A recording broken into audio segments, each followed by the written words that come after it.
All right, I brought the bike in, and it was super easy to get the side cover off.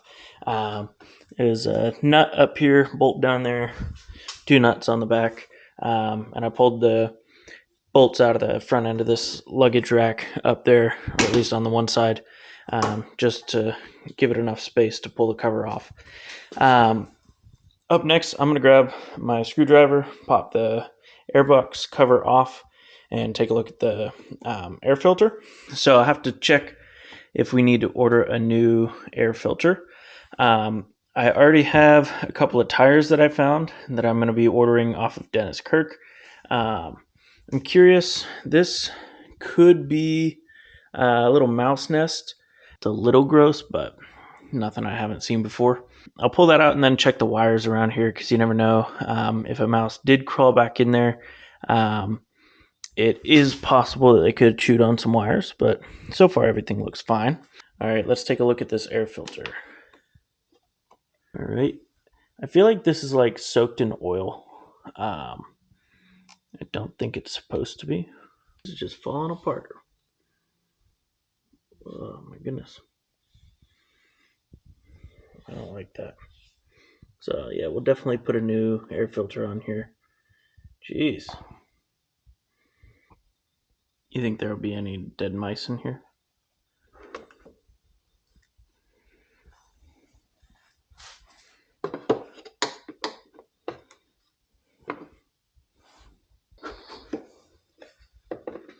Wonder if it'd be easier to just take this all apart.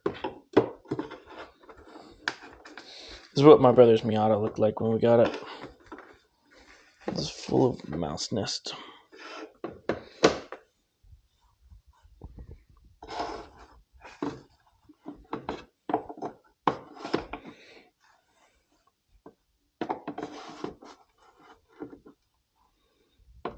Right, I'm gonna keep working at this. Actually, you know what? I'll keep it on video.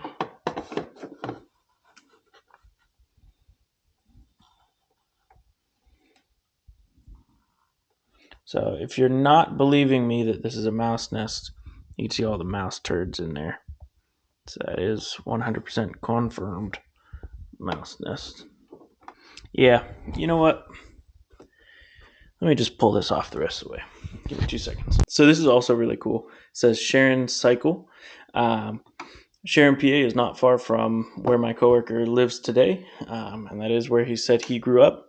So it's really neat that this was bought actually in his hometown. So I pulled off this side cover, mostly just to get up under here, make sure that there was no more mouse nest. There really isn't much over there, but I just wanted to be 100% sure. Trying to see what I'm looking at. This looks like this would be the carburetor here, right? This is the intake bowl.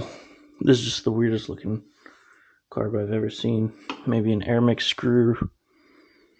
I don't know. Everything's just so small. I mean, my hand is like the size of this entire thing. All right. Well, like I said, I'm going to cut a new air filter here. I'll just smack it on and draw around the parts that I need to cut. Cut it out with a knife, slap it in there. I think that'll probably work pretty well. Whatever I do there is going to be better than what it was. I cut out a new foam air filter here. I don't think I ended up even recording it, but I'll insert a couple pictures here that I have from my phone. So I ended up finding OEM style mirrors. It's interesting. These are the same mirror flipped around. You'll notice the screw is up higher on this side versus on this side it's at the bottom. They literally just have the same mirror. You just flip them around. So that's interesting. But I found the new mirror as well as a lens on the side for the turn signal. In addition, like I said, new tires. The tires I ordered are more knobby, kind of like on and off road style. I was looking more for these street style, but I'm not paid to say this, but I usually order my tires off Dennis Kirk.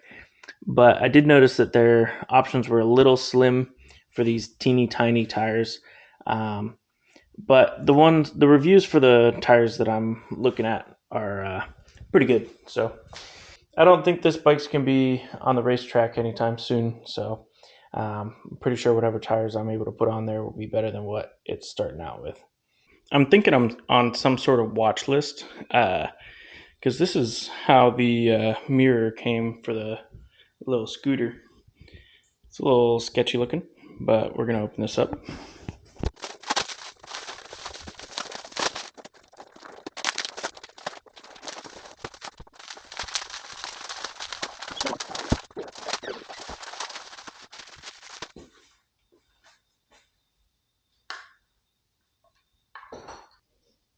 So it should be pretty easy to replace, but there we go.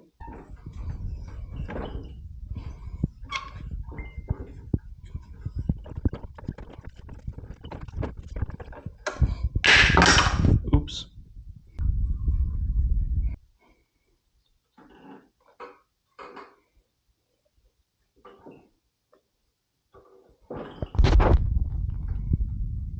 So we still have to clean up the other one, but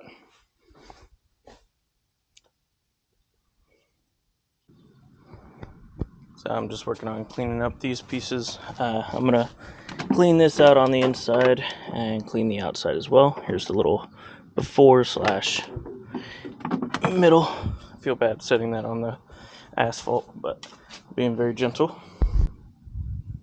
Not exactly a showroom piece, but I think it looks a little nicer than it did. Up next, I'm going to pull the whole bike out and give it a little wash out here.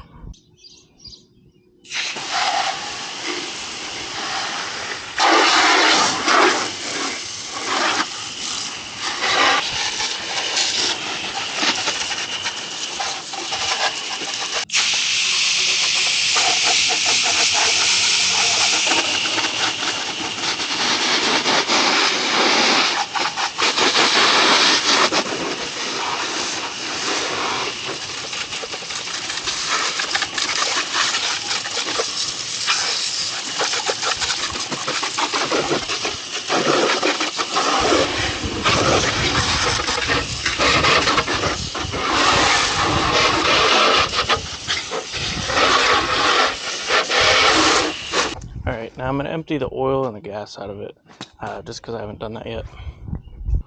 I feel like I'm going to need to use something a little heavier on the mirrors there.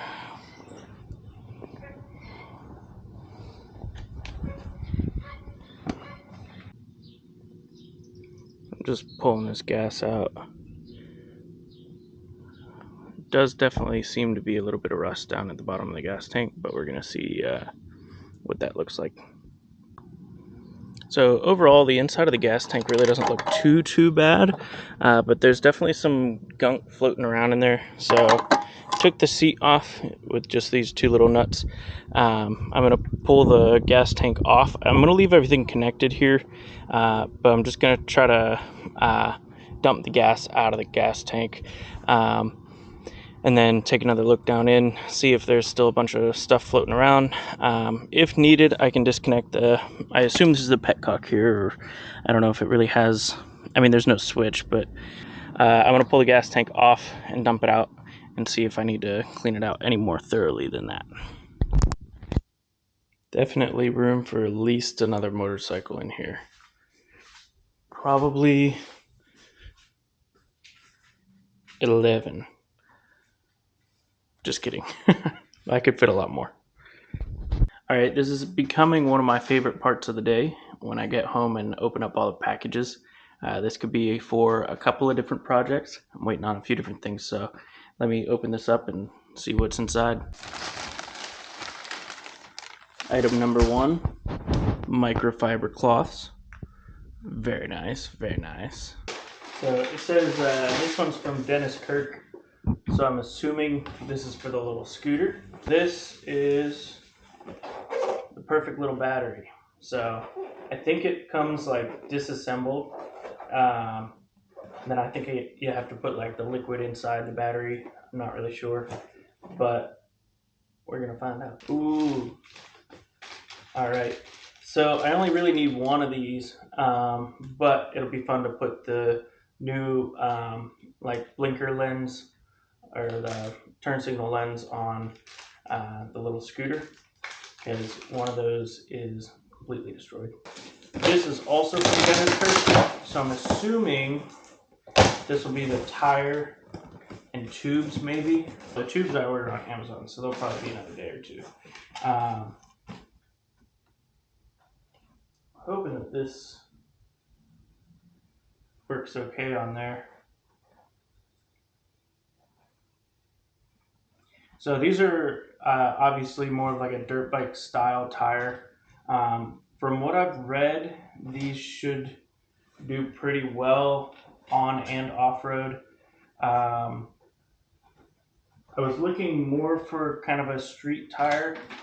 I think next time I'll probably go with a different style, but um, this thing's gonna be able to rip in the grass now, so that'll be cool.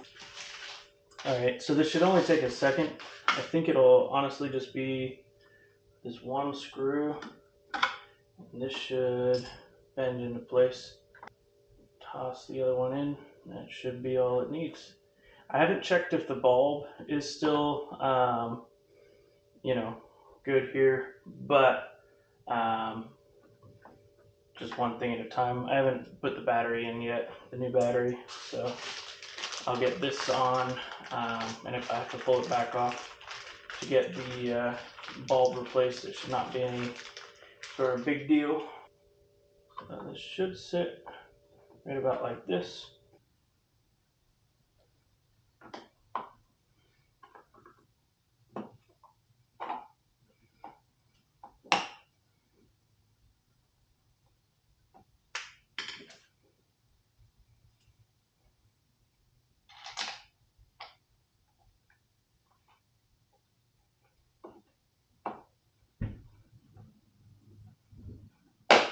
There you go. Yay. So that's on. If I pull it off, that'll be kind of annoying, but not that big of a deal. We're unboxing this battery for the little scooter. First bag I pulled out is the little screw and square nut to hold on the battery terminals, although we might reuse the ones from the other battery. We'll see. Up next, we have the main battery component here. Looks like a battery. Then we have this. So this is battery fluid, battery acid. So don't spill this all over yourself.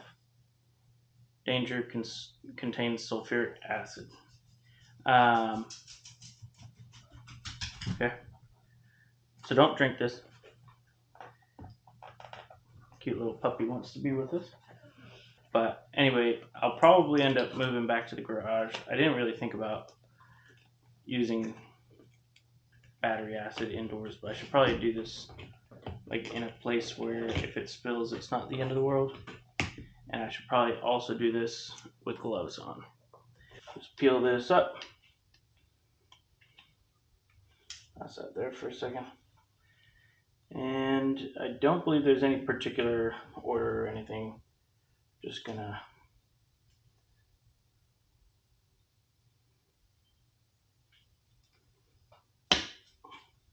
do that.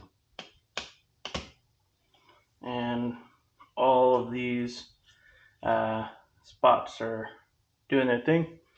So you can see the air bubbles coming up.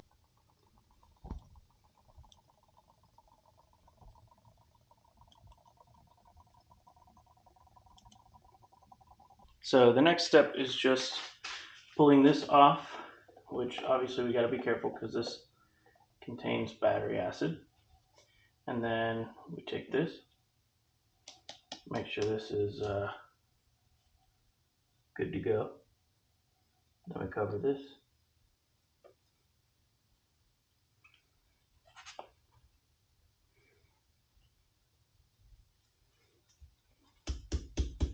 Make sure it's all the way down.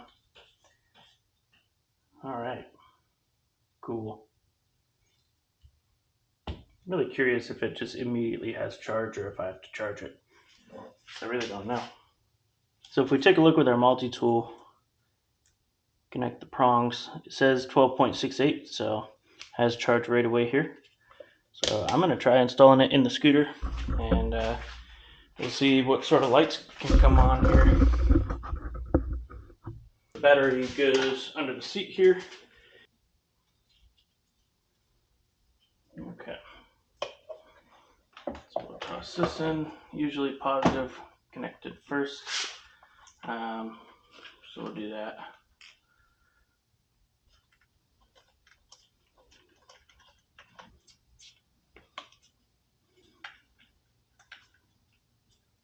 Probably should have scuffed these up just to make sure there's a great connection, but I think it should be fine. So the key's right over here. I'll try hitting the on switch, and then we'll try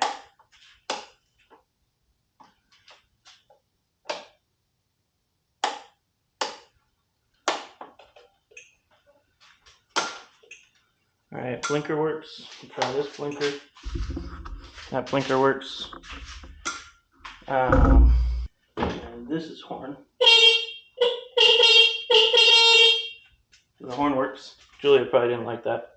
Anyway, in theory, everything's hooked up for this to run, but there's just a little more gunk in the gas tank, so I want to clean that out before we get any further with this. So, wish me luck. Sorry, I also forgot, we'll check the rear turn signals and the rear brake light. So signal first, left, all right, and right. That works. And then what else do we need here? Brake light. All right, we'll try rear brake. Yep. Front brake. Yep. Perfect. All the lights work. The headlight, I'm assuming, is just going to come on when the bike is on. So I'm not too worried that that didn't come on yet. But like I said, although now that brake light's on, let's see why that is. I guess this lever was kind of stuck backwards. So anyway, we'll figure that out in a bit.